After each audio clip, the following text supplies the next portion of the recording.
opinions expressed in the following program are not necessarily those of Shaw Cable Systems or of the station. Through our access policy, we provide the opportunity for community groups and individuals to express their points of view.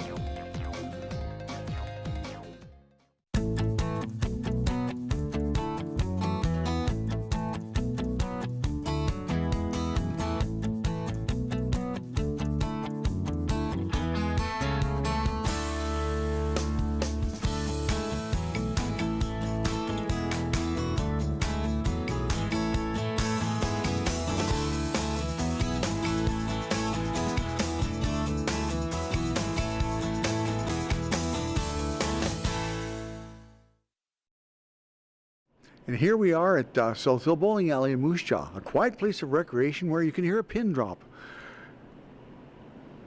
Ta-doom. And we're talking today about some events that are happening, one that involves this place, but also a very unique thing. And I would like to welcome Daryl Andre and Karen Kloss to my first segment here to talk about Silent Voices, a concert or a show about Dime a Dozen and Friends. So Daryl, you're the Dime a Dozen guy, so tell me about how this came to be. Well, it happened last year, I guess, and we had a friend that we lost due to domestic violence, so we thought we can't do anything to bring her back, so what we do is we can sing. So we thought we'll put on a fundraiser, and that's what we did. So everything goes to the Transition House to help out some people in need. Now, Transition House, Karen, you're becoming quite a good regular on our show, and it's nice to have you here and talk about Silent Voices. And how did you get involved in it? What's the level of involvement of Transition House? Well, we were just fortunate enough to be the recipients. Like Daryl mentioned, a group of friends had gotten together to honor the memory of one of their friends, and given the circumstances, they chose to donate the money to Transition House after the event. And so last year was very successful. This is their second annual, I guess. And yeah, so we're just very fortunate to be the recipients of their hard work. Yeah, now Transition House, of course, is for families that are in threat of violence, I guess is the best way to say that. And you provide a protective, safe site for them to go to, and then help them reorganize and get on with lives. Exactly. The shelter, of course, is the service that most people are familiar with. We also offer services for children, an outreach program for people that maybe don't access the shelter. But we do offer programs to assist people that are experiencing interpersonal violence and abuse, so to help them to be safe and to make positive choices for where they're going. Now, the Dime a Dozen, we were talking before we went on. Now, the Andre brothers, of course, I had the joy of having them at Peacock when they were young students there, and always music was a part of your life. Yes. Yeah, grew up with it in the house, so yeah, it's a good thing. Now, who all comprises Dime a Dozen? Well, there's my brother Ken, and my brother Dwayne, and my wife Angie, and my nephew Brandon, and myself, and Dave Banman. How does he fit in? He's a long-lost relative. We found him in the paper. Cousin. Yeah, he's his cousin. I think my dad bought a dog off of his grandparents, and then we became relatives somehow. Family, that's a good thing. Now and friends, and oftentimes friends are said because you're not exactly sure who's coming, but also it's a kind of a good hook to people. Well, who are they going to see? So can you share a couple of the friends that might be with us? Well, Leonard Morin is going to be doing the sound and lights, and he'll get up and play the drums because Leonard is the drummer, and Tracy Tressel and Marlene Moore hopefully will get up and sing a few songs for us.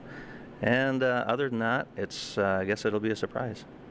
Yeah, those are names that are familiar to me, and I think it's nice that you've included them, and they've offered the opportunity to do this. Now, it's not a jam session. People aren't showing up just to play. You've got this all planned out, and it goes from like 5 till 1? 5 to 1, yeah. There's a supper.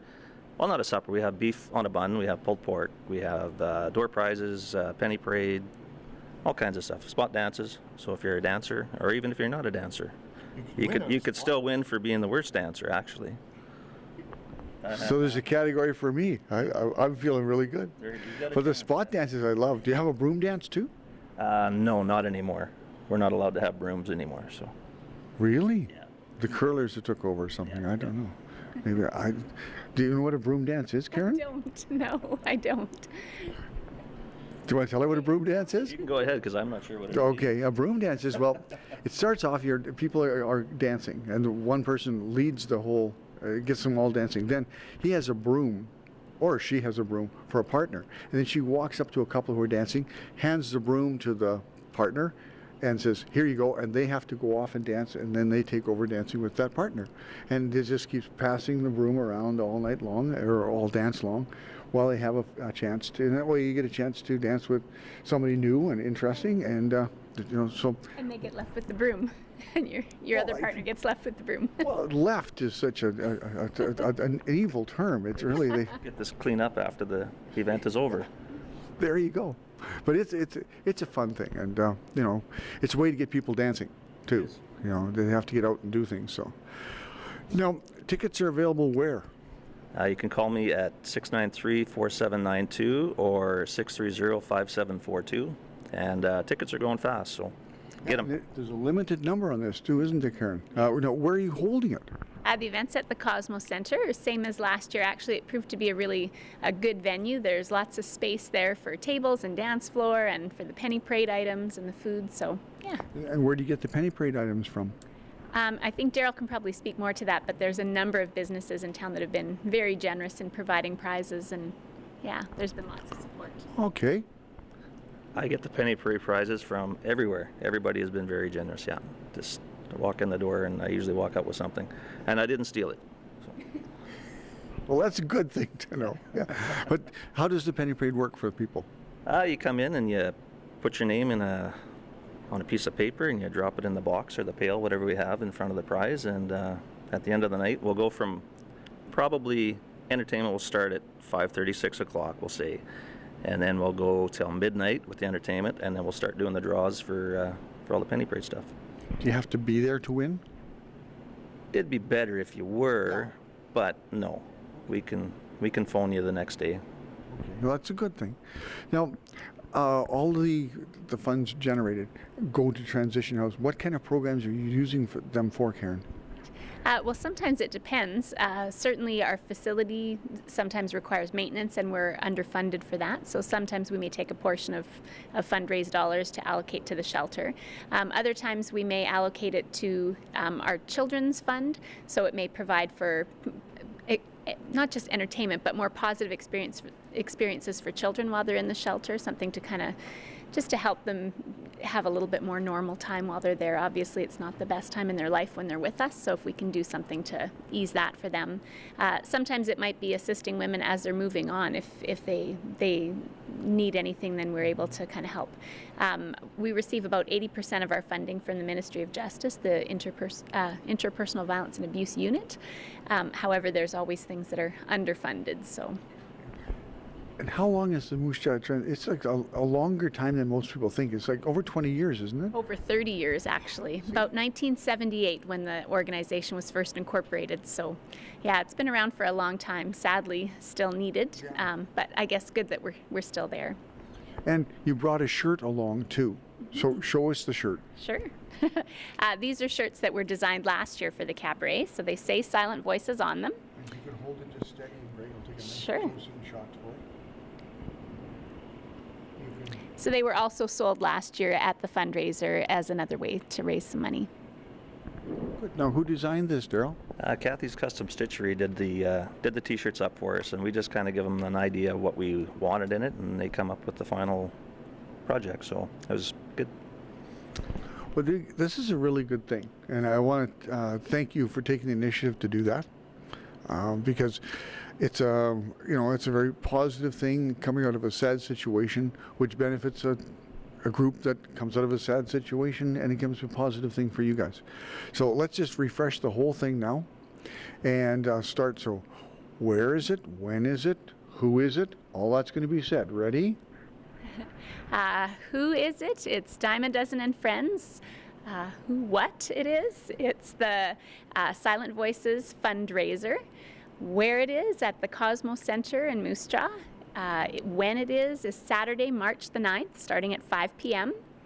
Who, what, where? That was very good. Now, and Daryl, let's talk about where cost to get in, and also where you can get tickets. Cost is $15 a ticket, and in advance if possible. We will have some at the door if we have to. Food, beef on a bun, pulled pork, and you can get the tickets from me for the fundraiser 693-4792, 630-5742. And there's an answering machine on those phones that can people can leave a message and you'll get back to them. Yes, we can. Yeah. Well, thanks very much, guys, and I hope you have a sellout. I know you will. Yeah, because it's a good thing done by good people for a good cause. So, great success with it, and thanks for joining me today. Thank you. Thanks for having us. Okay, when we come back, we're going to be talking about White Cane Week, and because that's the time of year, and we've got some very interesting people to talk about it. So, don't go away.